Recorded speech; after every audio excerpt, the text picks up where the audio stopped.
This fan base is amazing. The city of Cincinnati is amazing, and I wouldn't want to be anywhere else. Desmond fakes a handoff, runs to the right. He's got all sorts of room to the 30, 25, 20, 15, 10, 5, touchdown! Bearcats! 20, 25, toward the middle of the field at the 35, and he is gone! Trey Tucker will take it 98 yards to the house. A nip at night knockout as the Bearcats send a message to the college football world. Did you see that? Howdy, folks. Welcome back to Viva La Cats, the Cincinnati podcast representing the 1012 network. I am your host, Justin Hiles, accompanied by my great friend, Steve Maurer, and we are here to bring you the Bearcats every single week in our standard weekly previews, as well as our live reaction pods on Twitter Spaces. So make sure to check both of those out as you are checking one of them out now. We have hit a crossroads. We are definitely over the hump of the season now, and I don't know how to feel about the Bearcats anymore. Bearcats football have this program has lost yet again. This is now 5 straight losses. This is comparable to the first year of Fickle. And does that mean anything? I don't know. But the Bearcats lose to Baylor 31-29, I believe it was. Yeah, we are at the absolute bottom of the board. Steve, can we stop making excuses now, or should we just continue to do that? I don't know what people want to hear. Yeah, it's, we are the people's show. We are the people's podcast. We are, if nothing, just base level fans of this program, of this university. And we got to give the people a little bit of what they want. But Justin, I will say we hosted our post-game spaces on Saturday. A lot more optimism around the coaching staff than I thought there was within the ranks. So maybe that's just the great Twitter crowd we have. Thank you for following us at, I'm never going to call it the current name because that's our rival's name. So Twitter, always and forever. But so here's the thing though, Justin. I mean, we just got to be honest. It sucks right now. It's not great, but I'm gonna, and you're gonna hear me later on in this episode when we talk to Phillip of the 1012 network, host of the 1012 podcast, and Oklahoma State fan, came on with us to discuss this week's game. I was a little bit more down because from the outside, I'm sure it looks like, not great, tire fire, everything's burning, Chad Morris possible situation. I like that Phillip used that Arkansas situation because I'm sure no one else would have thought of that, just year one. Look, we're not going to fire him year one. We're probably not going to fire him year two unless it's a full clean house situation. You fire Cunningham as well, because now in big time college football, folks, you don't fire the coach without firing the AD as well. The AD, because it's such a big money decision, the AD who chose the wrong guy once usually does not get to choose the wrong guy, the next guy. Twice. Yeah. And so if that happens, then we'll cross it. I mean, I don't think John Cunningham has done a bad job here, but his early returns on this hire are not great. And it's just, Justin, if we had just been losing these games and we knew about the talent deficit and everything, I think I would have been fine. The thing that just irks me is the press conferences at this point. It's just well, we had the play in and just couldn't execute it, man, it was a touchdown right there. He just fumbled the ball right there, at the 20-yard line. Unfortunate. Can I read this off really quick while you're on this? Because Please you're do. on the press conferences. And so Neil Meyer had put this little clip out today, 2 minutes and 20 seconds of Scott Satterfield talking. And as much as I want to give this guy the benefit of doubt, I really, really, really do. We got to wait. We got to see. There's a lot of time left. There's a lot of contract left. You just got to wait it out. Let the system build. It's year one. It can be ugly. But from this one clip, I pulled these few quotes. Can't stand to lose, hate to lose. Turnover margin, we're in the 120 range. Not going to win that way. Scoring in the red zone. Didn't execute. Said again, didn't execute. As coaches, we've got to do a much better job. Without sure there's some paraphrasing in there, but really, That is the meat and bones of everything that he said in that 2 minutes and 20 seconds. And at no point throughout the entire season, but at no point during this have I ever seen Scott Satterfield so far do anything other than deflect, do anything other than basically put it on the players, saying that they didn't execute his plan, that his plan, the play was drawn up perfectly, and the plan failed because it was not executed. And again, does that come back to coaching? Does that come back to talent? Who does that go back to? And we'll talk about this more later with Phillip, but like this total lack of identity and total lack of like accountability on all fronts. I don't know. All I've seen so far is that the Louisville fans were right. And this is the exact same stuff that they talked about. Oh, we're going to clip this, I'm sure. And they're going to get so much like play out of this just for Louisville fans. But they were right. They were right. I mean, because everything they've said so far, this is what Scott Satterfield does, like it or not. And so I don't know that I'm hoping I'm seeing something else that proves that to be different, win or loss. So the difference between calling out your own players when you're losing and calling out your own players when you're, say, Alabama. Nick Saban, no one's going to question Nick Saban at a press conference, really. I mean, he might say some things here and there, but usually he's using his press conference to speak to the players or speak to his boosters or speak to other coaches.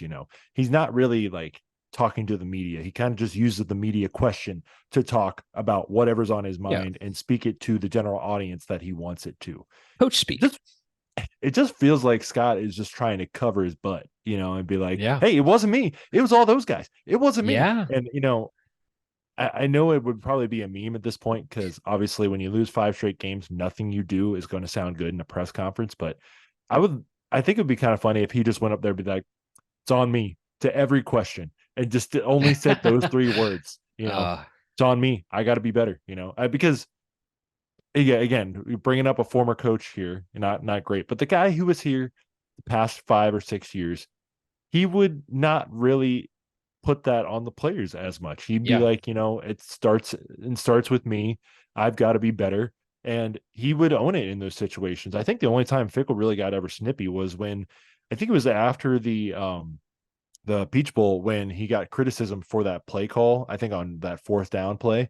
And he was really like defending it and upset that somebody asked him a question about it. Other than that, revisionist history, of course, everything changes. Right. Yeah. And probably not as many people were paying attention in 2017 to his press conferences, but it did just feel a little bit different to here and to now. But Justin, I told you this before the show, and I kind of want to have a little bit of a spin zone and try to, if he's going to be our guy, we got to try and support this guy. So here's what's making me want to be different and a little bit contrarian. Now, obviously, there's definitely some criticism from fans, from, outside noises. Don't listen to Unnecessary Roughness, by the way, people. That show stinks. And one of the hosts of that show, his only job as a UConn fan is to make Cincinnati fans upset. So, again, don't listen to that. But here's what I want you to listen to. Evan Prater on Saturday, and I want to pull the clip, but he was asked about the coaches, and he was pretty complimentary. He said that they're trying to give us, what we need to succeed. And when you've got a guy that's a veteran like Evan Prater going up and say that should hold some weight. And obviously, he was recruited here to be a quarterback, didn't really work out, stuck with the team. He wouldn't have stuck. And same with Dante, same with these guys. I want to trust the players here for a second and tell Bearcat Nation that these guys would not have stuck around, regardless of how much they love Cincinnati, if some bum was just in here. And that's what's given me just the chance to want to believe in this progress. And also just because you can't be firing guys every 2 years in college football and expect to be better. Now, maybe there wasn't enough creativity within the job search last year, but all that stuff has passed us now. I'm gonna listen to the players now and see what they say. And, Dante's been pretty vocal about it. He tweeted it on Sunday, trust the process. And Evan's been Evan talked about it, and I want to pull up that clip. But Justin, what's your reaction to what I just said there? I feel it. I understand that, and I think that at the end of the day, we as fans, our job as podcasters is to talk about all the shit that's going good and talk about all the shit that's not going very good. That's just putting it plainly. But at the end of the day, the players, I think, are really what are going to drive the way that this team succeeds, fails, and our general reaction to it. And you can tell when players are bought in when players are not. Clearly, we've seen so far this season, we've seen both sides. We've seen the whole thing with Sammy Anderson. We've seen the conversation that revolved around Deshaun Pace. We've seen the conversations that have also revolved around Evan Prater, like you're saying, and some of these guys sticking around. And I do believe that we maintained a decent amount of that core, especially for those veterans. And I don't know if that is going to be attributed to Scott Satterfield or not. And I don't know if you can really put as much credit into his hands for maintaining those players and having his system work, or if it does come down to those guys wanting to stay in Cincinnati and being Cincinnati guys. I mean, Dante is a Cincinnati kid at the end of the day. I think, sure, he probably had a handful of really nice offers to go anywhere else. And, the world is his oyster, but I don't know. I mean, like I said, I think this season is just so interesting because it is year one. It is a reset. You do have so many of those transfer portal players, and yet you do maintain a decent amount of that core. So, I mean, I think what you're saying makes sense. I just don't know if I'm a firm believer still in it just being Scott Satterfield's show right now. So counterpoint, Justin, I was looking in the replies. So here's the quote from Evan Prater from Neil Meyer 6, Neil Meyer, front office news. I trust this coaching staff 110%. These guys want the best for us. You can tell they believe in us 100% and that they're here for our best interests, said Evan Prater on the coaching staff. Sounds like a good quote. What I forgot about, and what a guy who's a Louisville fan in the comments, who follows us, by the way, shout out to you, sir. He said, look up Des Fitzpatrick. And I forgot about this story, Justin. Louisville wide receiver blasted Scott Satterfield on his way out. And so here's what he said. When the South Carolina job rumors were floating around, he made us tweet about how well he was treating us good, but wouldn't tell his players that he was leaving in person. He was never honest with us. And I did forget about this story, Justin. And it just kind of makes me wonder if that's happening too. And well, okay. I don't want to cut you off, but I also want to throw this out there. And I don't want to be the tinfoil hat, but seriously, think about this for a second. Evan Prater could have gone somewhere else and played QB. How high are the odds that he would have gone to a program that would have been anywhere close to a lateral or even one little step down move based on his very high. Yeah. And so in order to stay on the team and find a way to play, he's going to have to shift and he's going to have to move. And I don't want to be the guy who's being that conspiracy theory kind of thing, but you got to cover your ass. I mean, I look at what was the question? Is the question in there at all? Because I think that's a huge part. Not in the tweet. I'd have to go back and go to the press conference again. I'm trying to remember the question, but if I remember correctly, the question was posed in a way that you can't say anything bad about Scott Satterfield. Essentially, do you believe in your coach? On a press box, you cannot say that you don't believe in your coach if you are the guy who was given a second chance to play at a different position when you clearly were not going to win the starting position. And I don't know how else that you can really take that. And that's no discredit to Evan. He may feel just as strongly as every single one of those words have said, but you also are pinning a kid up against a question that he cannot answer anything but positively. And to counteract that too, Justin, we just saw Sammy Anderson just tweet a bunch of stuff last week too. So I think I've counter my contradiction to my own point that I wanted to bring here is that maybe this guy just sucks, and maybe we just have a shit burger on our hands, boys. So let's counter that with all of this. So from Brett McMurphy, the longest current losing streaks right now: Sam Houston 7, UMass 7, Akron 6, Arizona State 6, Arkansas 6, Southern Miss 6, Vanderbilt 6, Cincinnati 5, Kent State 5, Michigan State 5, Temple 5, and ULM 5. The fact that this list exists and we are also on it sucks. It just sucks. Yeah, I don't it's not care. I understand all of the stuff that's happening this year.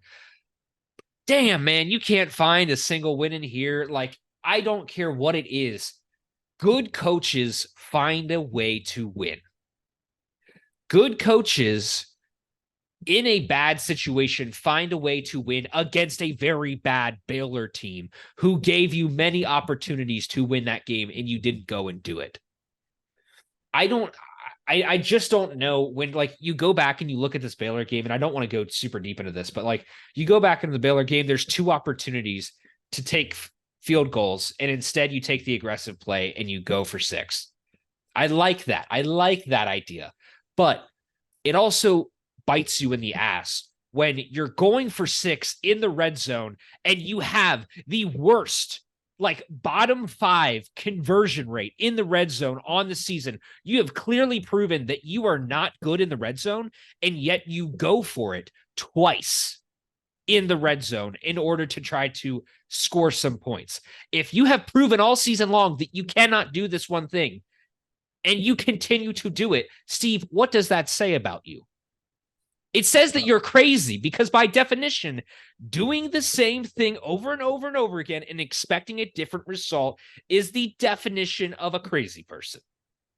And I just don't see why these things aren't adding up. Like I said, I'm frustrated on this whole season because, like I said earlier, with his press conference and everything I've seen so far, he's done a very good job of explaining away a lot of things. He's done a very good job of highlighting a lot of the issues.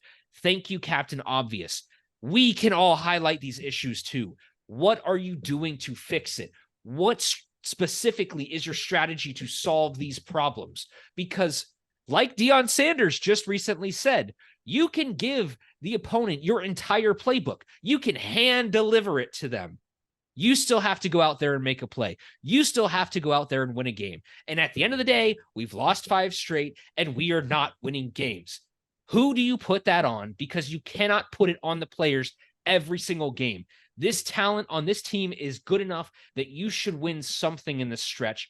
And then you go this week to Oklahoma State to play in Stillwater, and I don't see how it changes. You follow that up by playing UCF at home, who has looked good against good teams, but cannot win. And that is what I really hate about this whole comparison, is because when you look at the state of UCF and you look at the state of Cincinnati, UCF, they're not doing so hot, but they've done a much better job against some tough competition than we have against very poor competition. Their Oklahoma game in Norman, they kept them all the way down to the 4th quarter. You're talking a 1-possession game that whole time. We didn't score a damn touchdown, man. Like, it's just like, there's you apples to apples. This team is not ready and has not shown that it is willing to change yet this year. And I don't know how you blame that on anything other than coaching. I'm sorry that I'm going on a tirade, but I'm fed up with this stuff because, like I said, the part that burns me the most in all of this is that this is everything that the Louisville fans have been saying. And they were laughing their asses off when we hired him out of Louisville. And so far, everything that they've said has been true. So why have I not been shown anything different? And it doesn't matter whether you're winning or losing. You can see straight through it that in the losses, we're going to microanalyze it. But the guy is who he is. The guy has a proven track record. And this is just following suit. Yeah. So here's the thing. Other thing too, Justin. Let's just compare recruiting classes real quick. UCF only has 18 commits for the 2024 class, 9 4-stars and 9 3-stars, good for 29th overall. Satterfield's class, pretty much done. He's got 23 commits, 1 4-star, 22 3-stars. That is 43rd in the country. And the teams surrounding him do not have full classes yet. So it's probably not, close to likely that we will not end up the year in the top 50 for the recruiting class. And, I get it. I like what our staff is. I like what they're doing, but I don't know. I just I feel like I'm being told I'm crazy or I'm being too overreactionary when I can see the signs from other bad programs coming into this program right now. And I'm being told, oh, it's year one. Dude, They had a lot of turnover and they got to figure out the offense. Our secondary is bad. And yes, this is I get these things, Justin, but dude, how many things are we just going to just brush away and just say, oh, it's this, oh, it's that, oh, it's that? you When can't put everything on year one. I don't want to cut you off here, but look at Louisville. Look at Louisville.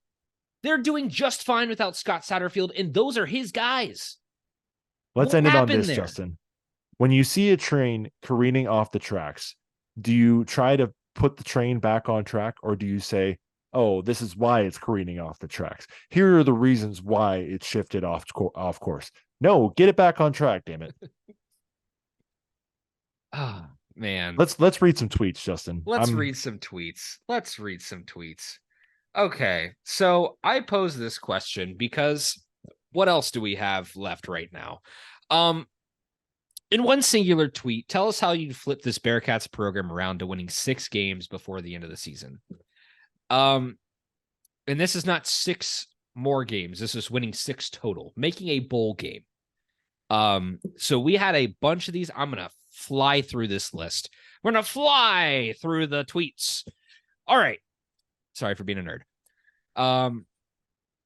From our friend Michael Boston, this team isn't going 4-1 to get 6 wins regardless of what's done. That's why it's imperative that the coaches play kids that will be here next season the rest of the way.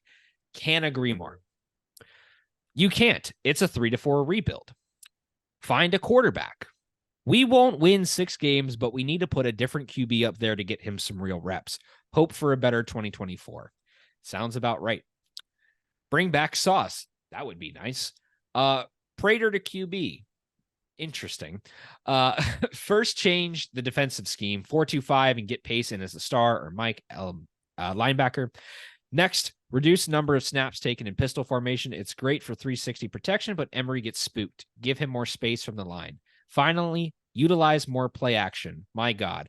I could definitely agree with that. Do something different offensively. Start a campus-wide Novena to St. Jude. Okay. Play the younger guys. Emory to the bench unless we lose all of our QBs. OSU found a back by going younger. Run the ball to the outside. When we did that yesterday, we were successful. Use Mateer. Like all of those points. Bench Emory Jones. 1, Drogish. 2, Sat does 0% of the call playing. 3, question marks, for profit. Thank you, Mark Omler. Drogish can't be worse than the current state, and it could breathe life into the team. Get him some experience before next season. Definitely agree with that. Drop to 1AA. That's aggressive. And I don't know if we'd still win 4 games. Brady Drogish at QB so that we can actually make some completions, especially in the, I'm going to guess red zone was the end of that quote. There's nothing there. Sorry, Eric. Clayton Adams, QB change immediately. Make Xavier Henderson and Kiner or Montgomery the focus of your entire offense. I can agree with that. If there's anything to learn from the Bengals is that your best target should be targeted. And when you do that, you win games and you make catches and you get yards. Hey, people didn't like Zach Taylor when he was the UC offensive coordinator, okay? Well, that's fair. Tyler Wilson, realized that our scheme isn't working and that we are too predictable. Ding. I would take Emory out immediately and start building Brady Drogish so we can grow as a team. We need a leader, and this team doesn't have one. That, holy shit, man. Oh, boy. That final line, we need a leader, and this team doesn't have one. I 100% agree with that. I think it's on the defensive side of the ball. I feel like it's a Jawan Briggs. I feel like it's a Dante Corleone. But on the offensive side of the ball, it's so many transfers, and Emory Jones sure can kind of quote-unquote be your leader, but it doesn't feel like there's a clear and away winner here, and you need to have that. And generally, it should be your quarterback. And if it's not that, it should be somebody. And everybody... A leader on your team is not somebody who is named the leader. The leader on the team is the person that everybody in the room points to and says, that's your guy. And right now, I just don't think that the Bearcats have that. Chris Kroger, stop the turnovers. Michael Brown time travel to 2021. That would be nice. Design plays that let Evan Prater pass the ball, maybe put him under center and use him in a triple option. That's fun and very interesting. And then the final one here, because I think this is just a lot of fun. Put Alabama in Bearcat uniforms.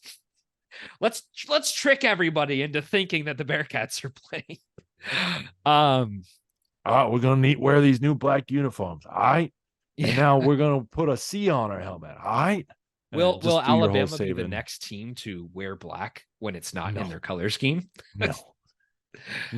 And they got mad at us for fans wearing black for the Cotton Bowl, and they're like, "Y'all know what happened when Georgia did that?" I was like, "These are our colors. What else do you want from us?" Speaking of programs that used to be big, no, that's mean to Alabama. We're talking about Nebraska. Nebraska.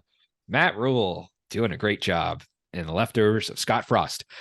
This game, I think, is really interesting. For those of you who are not familiar, the Nebraska game for 2025 has been placed in none other than Lucas Oil Stadium in Indianapolis. You will note that is not in Cincinnati. Steve, what is your quick reaction to that? Because mine, I don't like it. But they scurred, Paul. They scurred. They scurred.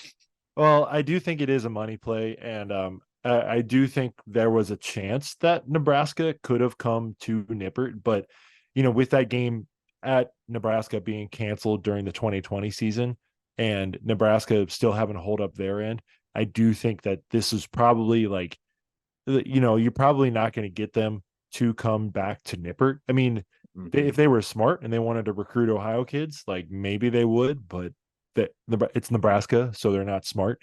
They hired Scott Frost, so again, not smart. Why do I kind of like this though, Justin? I mean, I obviously understand that it sucks just from the standpoint of more games on campus at Nippert, but playing in NFL stadiums, it's not the greatest thing, but you get 50,000 Bearcat fans there. I don't know how many Lucas Oil holds, but half and half Bearcats in Nebraska there. And how about this, Justin? It'll be the first time in a long time that Nebraska fans have gotten to go to Indianapolis. So, good on them. They haven't been able to go in a while. So, that's funny. I mean, in the end, it stinks. Obviously, I'm a fan of Stephen Godfrey. Stephen Godfrey does not believe in these games, believes that we should play all these games on campus. And I agree, but it will be one fun weekend away and a good weekend for Bearcats in Indianapolis and close in Chicago to come show up. So if it's a one-time thing. I do think, though, this is cool that the Bearcats are being asked to play in these marquee games again. And I know it's obviously just kind of like a, one-off kind of thing, but I thought it was cool when UC got asked to play Virginia Tech at the formerly R-Word Stadium, FedEx Field. And I don't think it's far off before UC gets asked to play in one of those big showcase games to start the season at a big time pro stadium. So, I mean, maybe not with this year's results, but if you're able to get it back up and rolling again, who knows? So, I'm trying to make a spin zone out of it. I think it might be cool just for one time. I don't think I want it to become a habit, but if Nebraska didn't want to come back to Nippert, I still want to play the game. So, yeah, I'm not against the concept. I'm against it being in Lucas Oil Stadium. Yeah. Lucas Oil is actually not a bad stadium. I honestly kind of like it. But at the same time, if you're going to play in a pro stadium, just put it in Cincinnati. I looked up the distance. There's zero things that are advantageous about this other than the fact that it brings Nebraska's drive to 10 hours instead of 11 and a half or 12. It doesn't really do anything there. I get that you're playing in a bigger stadium. You've got 60,000 seats. So in theory, if you're selling that many more tickets, that's that much more revenue that comes back in your pocket. But I also saw that 75% of the revenue goes to Cincinnati in this game, which also means that you're not bringing in the full revenue share, which means that you're not making all of that difference on your ticket sales.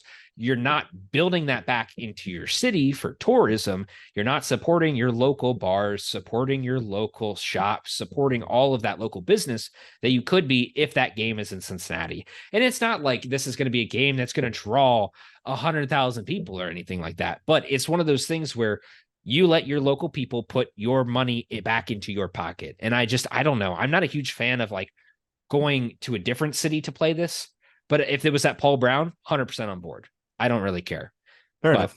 Regardless, yeah, we are kind of at this point where I think we're just going to talk basketball on our Bearcat Sports Wrap Up. We're going to fly through this, but really quick, we're going to give you guys a little tidbit. Recently, Charlie Hustle, our good friends at Charlie Hustle, dropped a Big 12 shirt upon their official announcement of a, collaboration with the Big 12 Conference. And since there is no Bearcat shirt, as we still hate to break it to you, there is the Big 12 shirt, which has, as Steve is showing you right here on screen, a white shirt with a red logo surrounded by black, which means you can wear this beautiful shirt and many more at charliehustle.com. Go there, support the Big 12 schools. Maybe you have a second school that you like in the Big 12. Go ahead and get their shirt.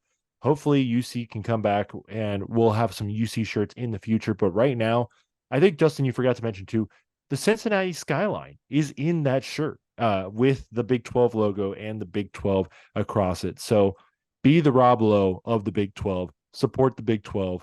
Support Charlie Hustle. Support us. You get 15% off your first order with the code 101215 at checkout. So go support Charlie Hustle. I think we're pretty familiar with that guy in Cincinnati. Yeah. We invented hustle. Yeah, we invented hustle. Speaking of hustle, we're going to hustle through the rest of this rundown. So we are two weeks away from basketball season kicking off. And we've gone through and counted there were a grand total of 22 games on ESPN Plus. So no free ads, but you might want to look at investing in that because ESPN that's Plus sponsor the pod. Yeah. Give me that Mickey Mouse money. Anyways, so unfortunately, since we last talked, actually the night of our last recording, the waivers were officially denied for Aziz Bandaogo and Jameel Reynolds. So what does that mean for the Bearcats? That means that if we want these guys on this team, odds on end, they're probably not going to be playing for a while. And odds on end means that they're probably not going to play until conference play at best, I would imagine.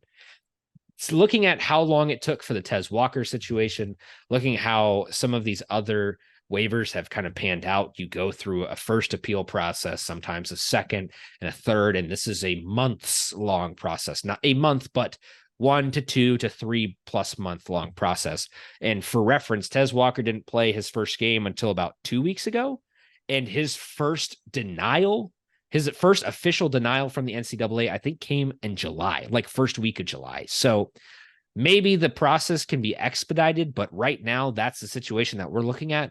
So I don't really know what else to say other than we got to support our boys, and the Bearcats roster is back, baby.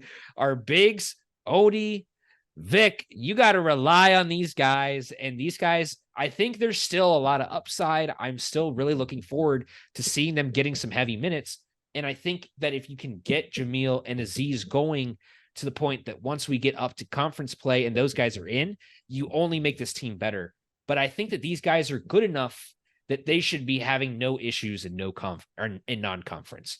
It would really help if you guys could have them for the crosstown shootout, but if you don't have them through non-conference play and you do have them through conference play, I think it's still a win. And I still think that this season is definitely doable, but you do need those guys through conference play if you want to have a legit shot at making the tournament.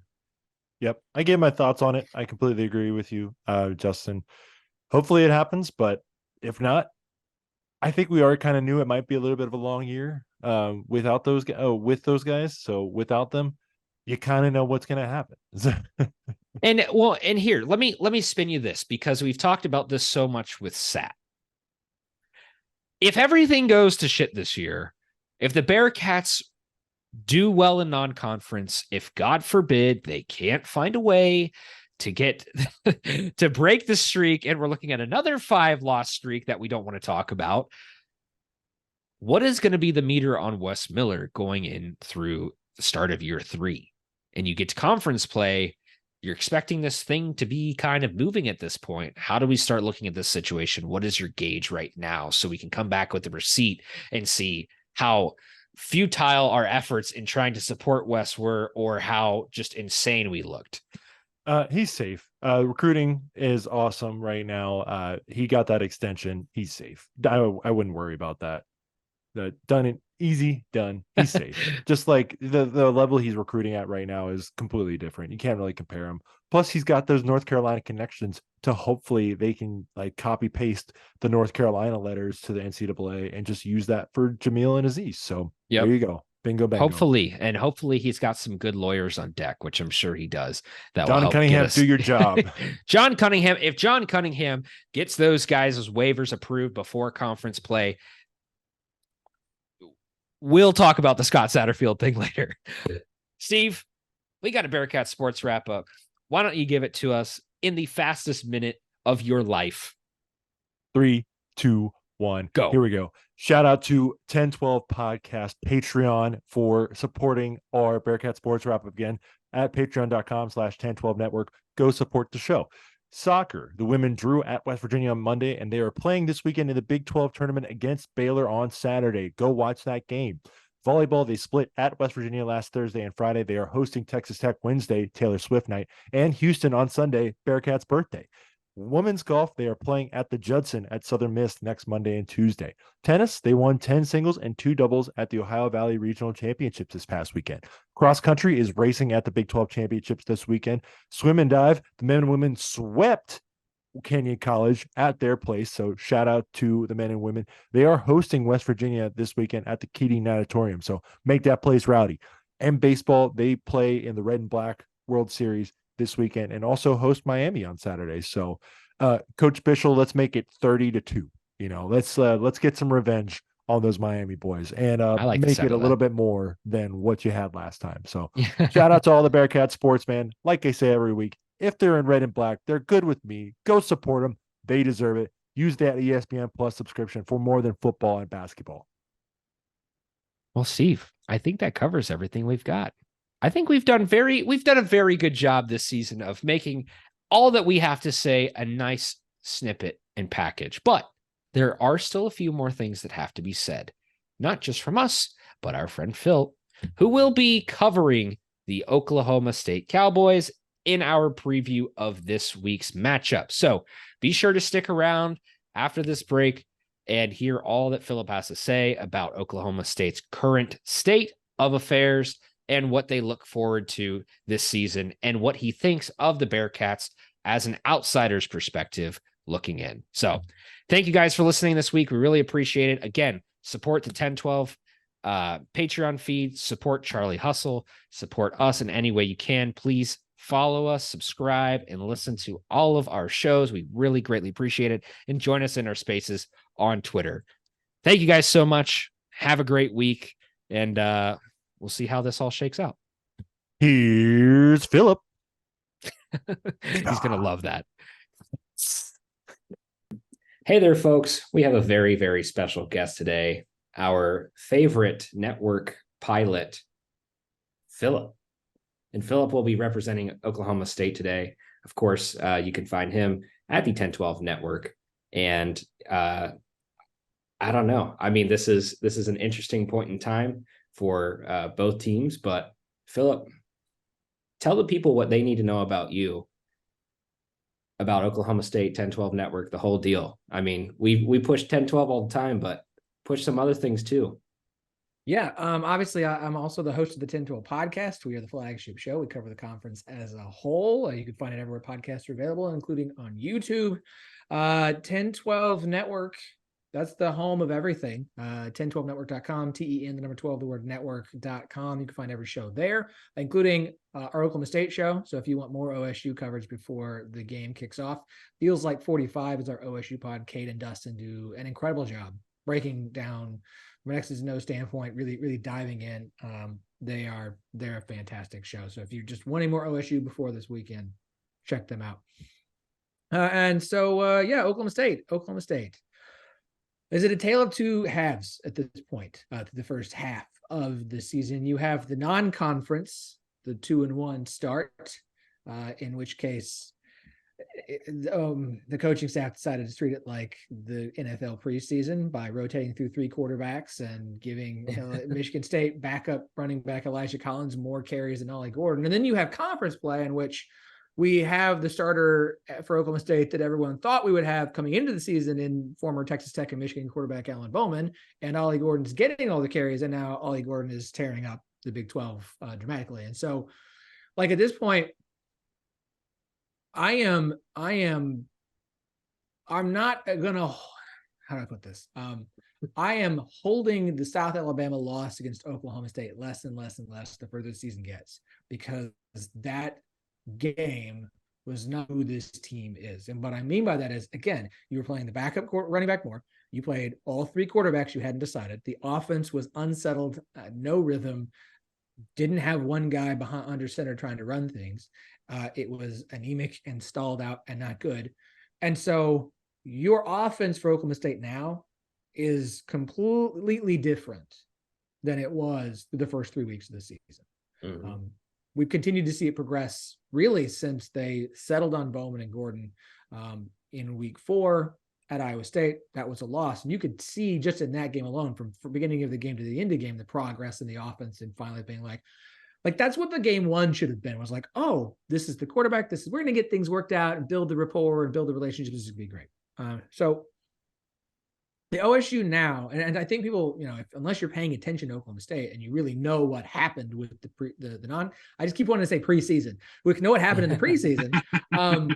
It's hard to go and look at it and be like, well, I don't believe in this team because of what happened to South Alabama. I'm fine if that's your viewpoint. I'm not necessarily going to argue with you. The defense did not play well, but the defense was not set up to succeed when the offense did nothing and was putrid, because you ran out there with Alan Bowman, Garrett Rangel, and Gunnar Gundy. Yeah. Well, and then so now that Bowman is the solidified starter, like you said, it's looked a lot better. And as someone who bet against Oklahoma State when they played Kansas State on that Friday night, it was pretty surprising to see that how much better they looked in that game. And I feel like since that point, it's just been a complete turnaround. Obviously, win against Kansas, 2 couple really good games. And just from Oklahoma State Twitter, obviously, I don't want to base anybody's fan base off of Twitter, because UC fans would probably be looked upon as like a tire fire right now. But what is the general sentiment around Oklahoma State right now? Just because I know there was a lot of talk early about, this is on Gundy, why was this on him? And we're kind of feeling the same way about our coach right now, but obviously in difference, you guys have turned it around. So what is the general sentiment right now about this team? I mean, winning cures a lot, right? And so winning 3 games in a row in Big 12 play has really changed the mood of the fan base. But it's not just the winning.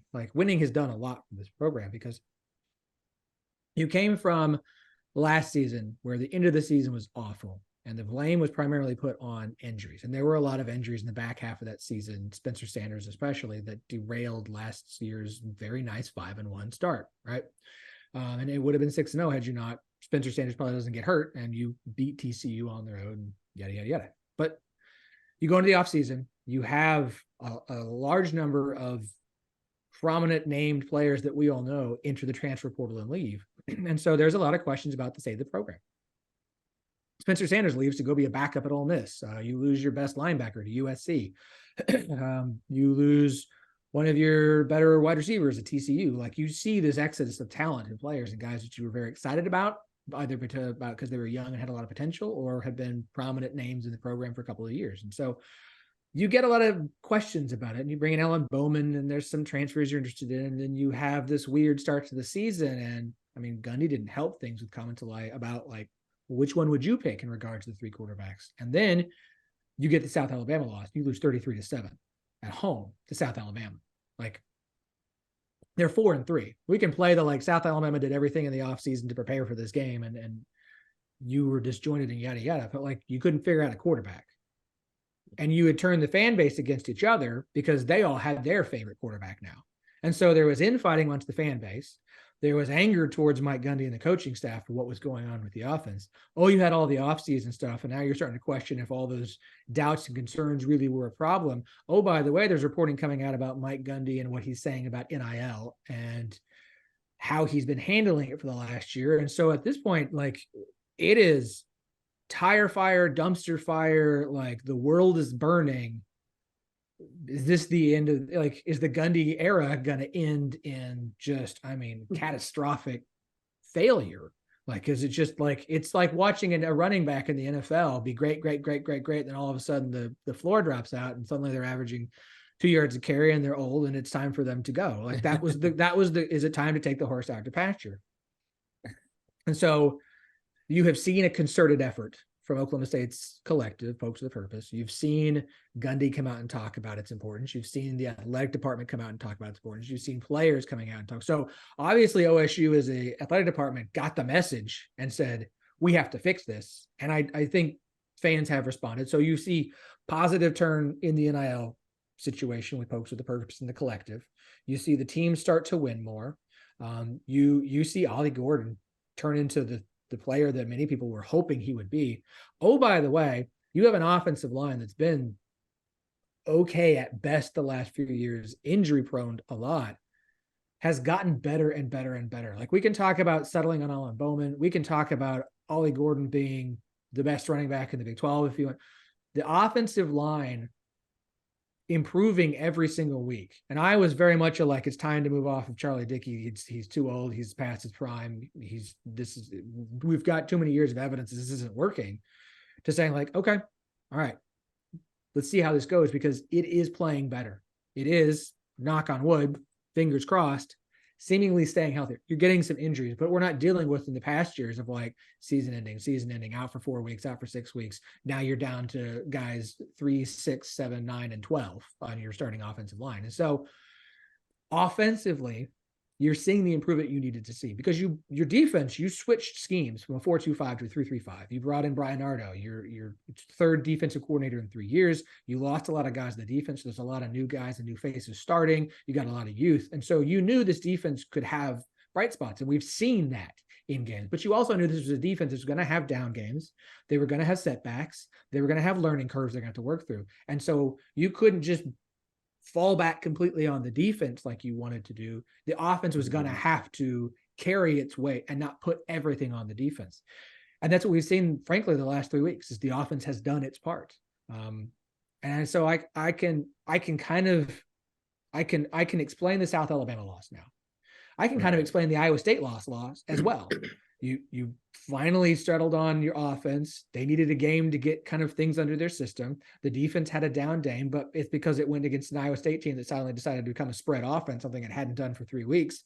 And it was completely new. And I don't think they were prepared for that. And they tried to make adjustments and they did their best, and you had a starting DB out, and Iowa State went after him and it worked. And so, like, I'm not sitting here saying like, had they done things differently, they'd be sitting here undefeated at 7-0, but you can explain the 2 losses. That doesn't mean they're justifiable. Like, they're because of decisions you made through the non-conference that those things happened. Those were coaching decisions. This is on the coaching staff for being 5-2, but I got to give them the credit that they deserve as well, because they're 5-2 and they have figured some things out, and things look to be pretty good against the schedule you came into the year thinking was a nice schedule. And you look at it now, it's based off of at least where everyone is in the standings. It's not a bad schedule for OSU the rest of the way when you have all 4 newcomers in Bedlam, but all 4 newcomers left on the schedule. Like, based off their start to Big 12 play, if you're an OSU fan, you're feeling kind of good right now. Yeah, and so, I mean, you touched on the offense doing their part. Our offense has not done their part, and it's been an interesting ride this season for us, because there is so much newness. There's so many teams that you're not familiar with playing with. And to be quite honest, it has felt like a little bit of a dumpster fire this year. Trying to explain away 5 straight losses. You could explain one for, the first one, second one, third one, and then you start to see a trend. And so now we're sitting here in the Big 12, we are at the absolute bottom of the board as Bearcats fans. We are trying to find out what is the next objective for us for the rest of the season, because bowl game seems like it's pretty much out at this point, and we're trying to find a win somewhere. I highly doubt by any means that it will be away in Stillwater. But I guess from your perspective as a seasoned Big 12 fan, as a seasoned Oklahoma State fan, what do you objectively see from the outside looking in about Cincinnati and what their current state is and what they need to do to turn around to actually be able to play up to par with the rest of these teams? Because right now it ain't happening. And our best luck right now looks at UCF or Houston, which are all familiars for us. I need to pull up the tweet that you guys posted. Essentially, it's something of what you know, and like in one tweet, what would you do to turn this season around? And Justin was supposed to be on 10-12. He wasn't able to make it. That's okay. I delivered the line anyway, and my tweet was simply going to be build a time machine, go back to December, don't hire Satterfield. I think that's the best option. Is it as simple as that to you? Just because, like, even UC fans tell me, like, no, it's not him, it's not the players. And I feel like the crazy one for just looking at his record at Louisville and his track record and what happened there, and just thinking, like, man, I would be giving a young guy like Sean Lewis a lot more time and space than I would be to Scott Satterfield right now. Sean Lewis is right there. We'll ignore that. It's also hard when you see what Louisville's doing the year after he leaves and they're in contention to make the ACC championship game in a year where the ACC's, I mean, it's still the ACC. The ACC is going to coast all over itself as it usually does. But like, it's hard to see what's being done at Louisville the year after he leaves with a lot of his talent still there. I don't know. Look, I'll say this.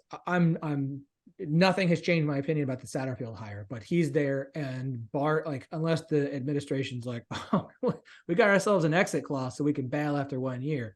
At this point, if you want him gone, you're almost going to have to pray for a Chad Morrison. So he's so bad next year and you go winless in Big 12 play that he's gone in 2 years. But I mean, at this point, if you believe that he is the right guy, so let's set the negativity about Satterfield away. Let's come at this with a optimistic viewpoint. My question is, what are they building? Right? You have this great defensive line. How much of it's coming back? You've got Emory Jones that you're still playing out there, and he's fine. Like at this point, and college football fans always talk about this. I don't think college coaches ever view this this way. But like from a fan standpoint, we always look at it and say, if we're not going to do anything this year, quit playing these guys who aren't going to be around next year and get in the young guys and show us what we're trying to build to. Because as I watch Cincinnati, the defense is not as good as I hoped it would be. The defensive line is great. Gundy said it. It's the best defensive line Oklahoma State will have gone against. I mean, that's great if the defense, alone as an individual unit, that's awesome. If the linebacking core and the defensive backs don't back them up, then there's only so much that they can do, right? It'll be interesting to see what they do against OSU and Ollie Gordon this weekend. I just want to know where the direction his program is. Like I don't feel Same. like I don't do. Can you describe for me Cincinnati's identity under Scott Satterfield? I know we're 7 games into the Scott Satterfield era, but you would like to be able to say, like, we're going to do this, we're going to do this, and we're going to do this. And we're working toward those things. And once we get those things fine-tuned, we will win football games. Because at Cincinnati, it's not just that they lost 5 in a row. It's like they find different ways to lose every game. So it's not like, okay, well, they're playing great defense, but they can't score, or they're in a high score. It's like, okay, we only lost by 7 here, and then we lost by 7 here. We're always losing. We lose a lot of games close. It's like, yeah, but that's not like, is that just, you just can't finish them? Like, what is who is the Cincinnati team? So right now, the MO to me, Justin, and correct me if I'm wrong, is we have a game plan set up where we're going to outgame the other team, because it's happened a lot. And even in the Baylor game this past weekend, we outgained them only by 50 yards, but rushing game has been pretty good. I understand Baylor as well. Take that caveat out. But so we are a decent rushing team, but even our own coach decided to take a shot at his own running back room, which, again, how much control do you have over your incoming roster, over the roster that's established? But I think he has some control over the guys that he recruits and then in this day brings and into the age, transfer portal. in this day and age, Sanders has proven you have complete and total control of what your roster looks like year in and year out. Thank you. Thank you. Yes. And so our administration was not really going to go for Deion Sanders. And yeah, I don't know. I mean, I think it would have been a home run hire. Guy who played in Cincinnati, understands. Like, I just have never liked the messaging from some Cincinnati fans saying that, you don't really like the program has been good under all these different coaches. Even the guy who's a senator now won a share of a conference title here. We're going to be fine. Don't worry about it. And I don't know. I just come back to this the warning signs, about at Louisville. Yeah, if you're using Tommy Tuberville to try and like feel better about the state of the program, you're in a really dark, like Halloween horror movie marathon kind of place. Yeah, it's Phillip. I'm gonna say it. We're down real bad right now. Justin, what do you think? Like, I think our identity is good rushing game. Defense hopefully getting better throughout the season. And once we start playing the young kids, we know what we have for next year. But it just also like unforced errors by the coaching staff too that have hurt on and off the field, and just a lot of confusion on things too. Like it's just I just don't think even in a winning season, a coach can win himself some fans if the team continues to even a losing season. Coach can win himself some fans by team playing eventually better. And it just other than that Baylor game, it just does not look like it's continuously improving. It almost looked worse after Iowa State when they had a bye week and they came out looking like that against them. Well, yeah. So this is one thing that I look at. And if we, again, want to play up the optimism thing, want to play the long game here and not really the short term, the world is burning and we suck. We're 2-5. Steve, let's look at it this way. Big East, go all the way back to there. Brian Kelly. How long was Brian Kelly here? Well, he was here for 3 years. We're gonna make these fast. Brian Kelly's here 3 years. Did he win a conference championship or not? Yeah, he won 2. Okay, cool. Who was after that? Butch Jones. How long was he here? He was here for 3 years and he won 2 conference titles. So and then cool. Okay. Tubbs won Tommy 1, Tuberville. Fick 1, 2, and so on. But Justin, here's where I'm. Okay, go ahead. So I don't want to cut off your point because we have a guest on, and we don't need to fight in front of our guests. Regardless, this is what I come back to, because every single coach, like you mentioned, and I think this is the biggest thing that I harp on, is that it doesn't matter if you're in the Big East, if you're in the American, if you're in the Big 12, it doesn't matter who your coach is. It doesn't matter how long they're here.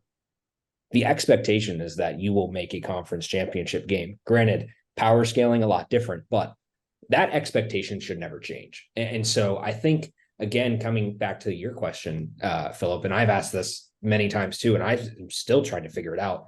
I think we do have a balanced attack. It's basically been 50-50 between rushing and passing when it comes to yardage and gains and things like that. But in order to get back to that point, you have to have some kind of identity. And the defense really is not there yet. It's not clicking. The offense is not there yet. It's not really clicking. And granted, this is some older guys, but every single other coach has been able to use the scraps of what's left and turn it into a winning team, has been able to recruit some of these things, some of these pieces in order to turn his team into a winning team. And every coach has done that. Satterfield needs to be able to do that within a 4-year timeline. And if he's not doing that, he is not your guy. I still think we give him the benefit of the doubt the first year, but losing all of these games in the way that you have, so many of these things feel like they come down to coaching. So many of these things feel like they come down to the players.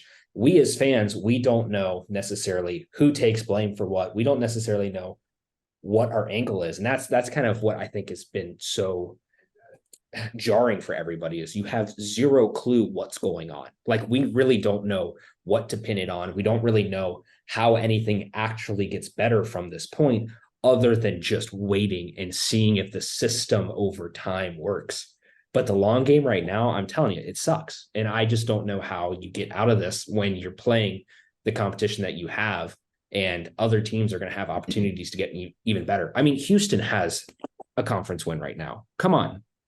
Like that's like the BYU game.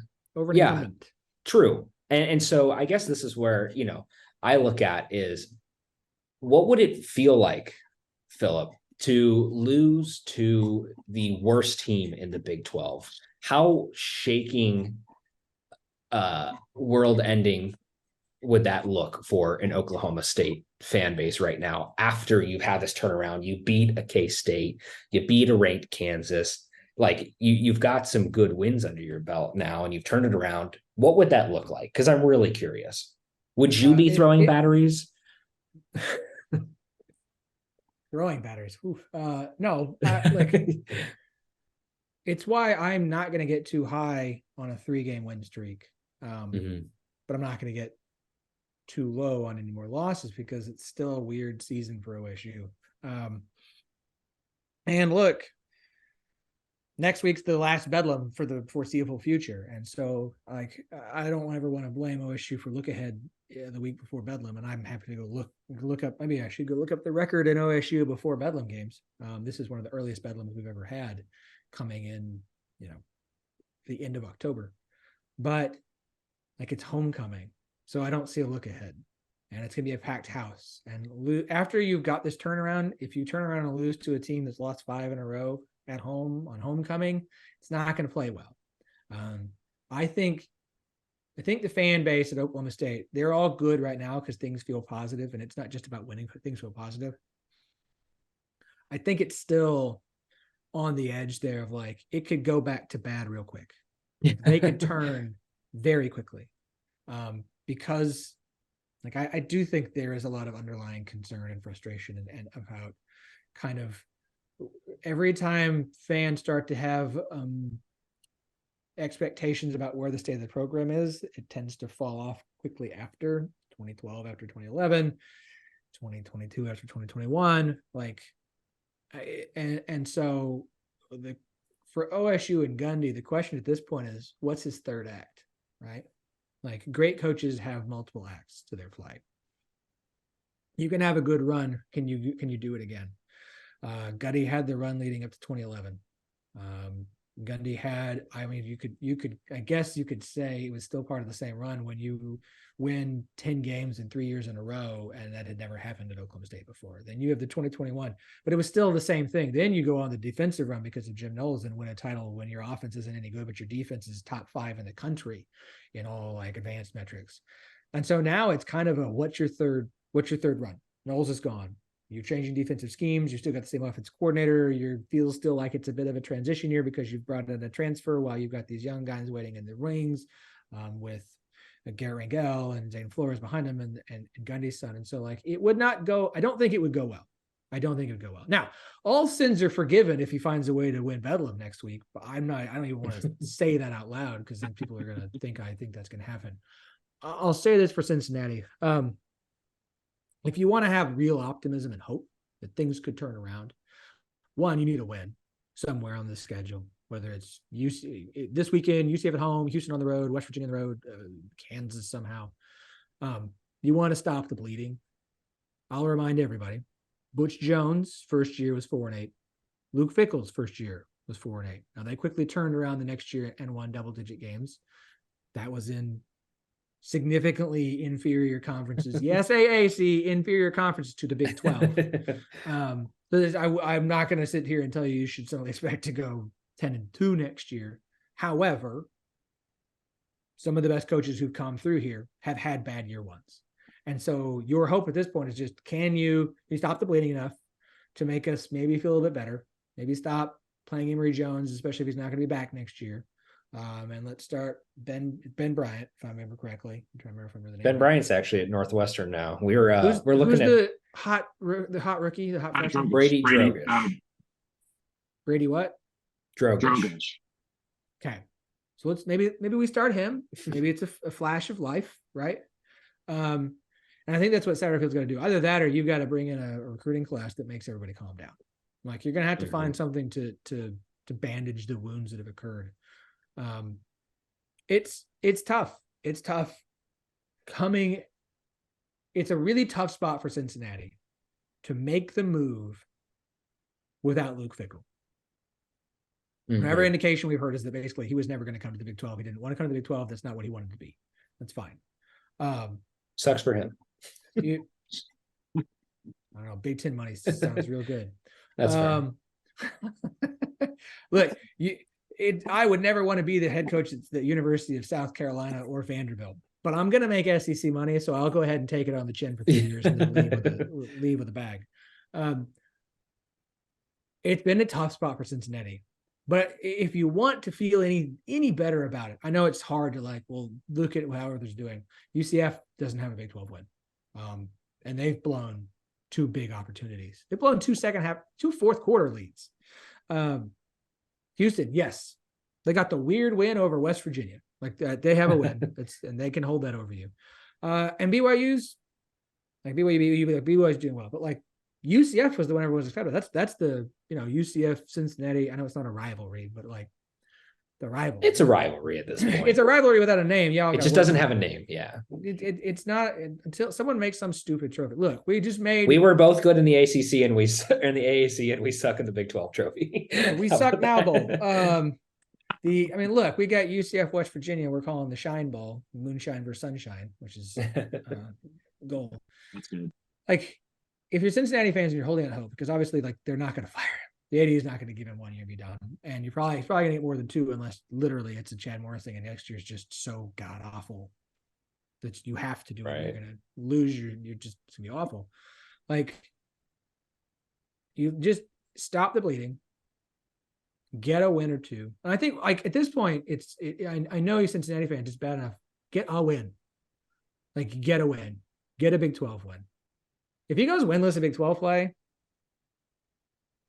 hold that buyout. What's the buyout? Let's go Google. What is that Phillip Cincinnati buyout? If you go winless in the Big 12 this season with the schedule that we have this season, you have all of the new teams. You have probably the easiest slate of existing teams possible. If you cannot find 1 win on that, I think it's going to be very chaotic. But I'm curious.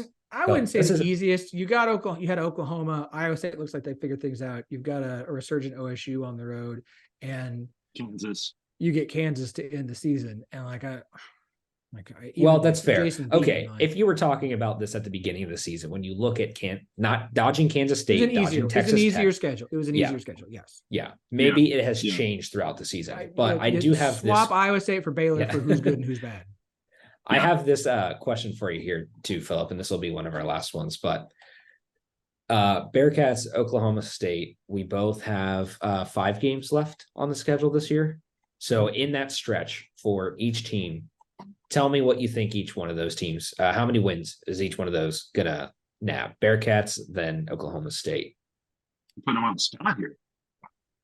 I want to, and don't give us the warm-up bias. I know you're going to tell it to us straight, but tell it to us straight. If you think the Bearcats are going to go 0-5, please just tell me.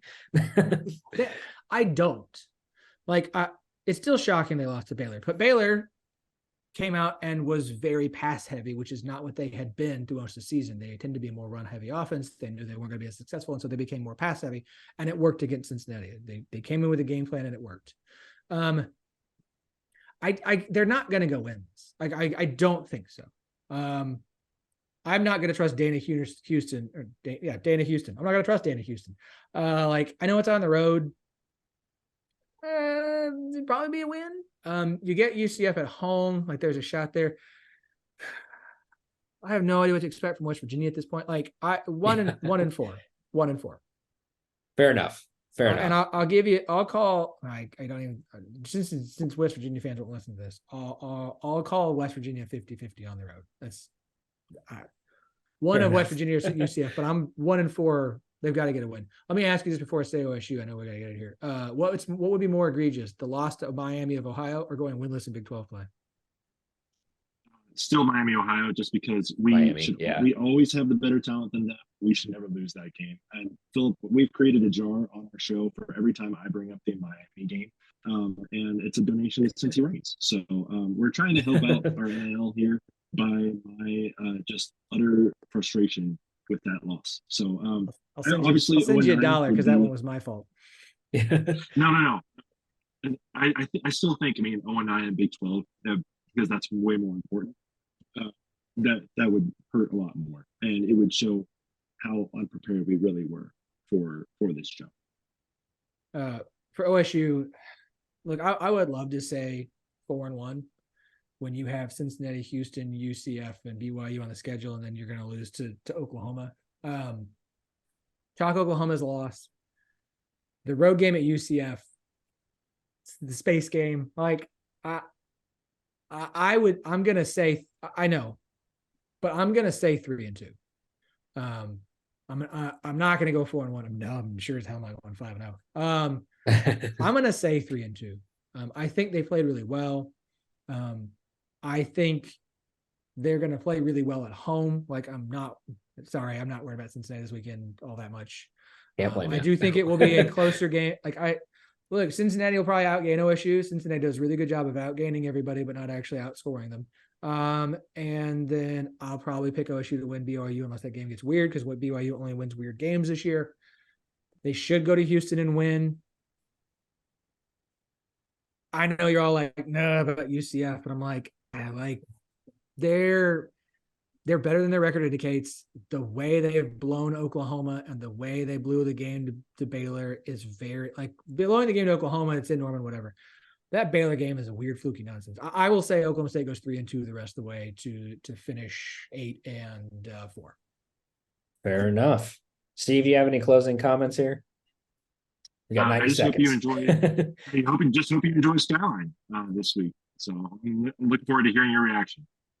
I'm gonna enjoy it. I'm gonna, if it's there tomorrow on Wednesday night, it'll be I will eat it live on the 10-12 podcast pick show on Wednesday night. I'll eat it and tell you how I feel about it. Perfect.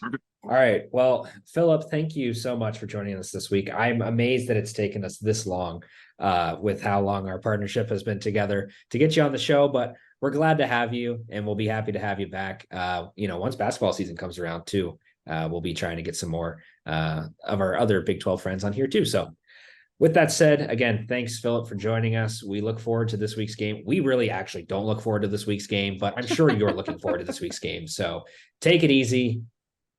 Have a good time, and we'll see you when the Bearcats are 2-6 and Oklahoma State is 7-2. Thanks, Phillip. Right. Appreciate it. Yeah. If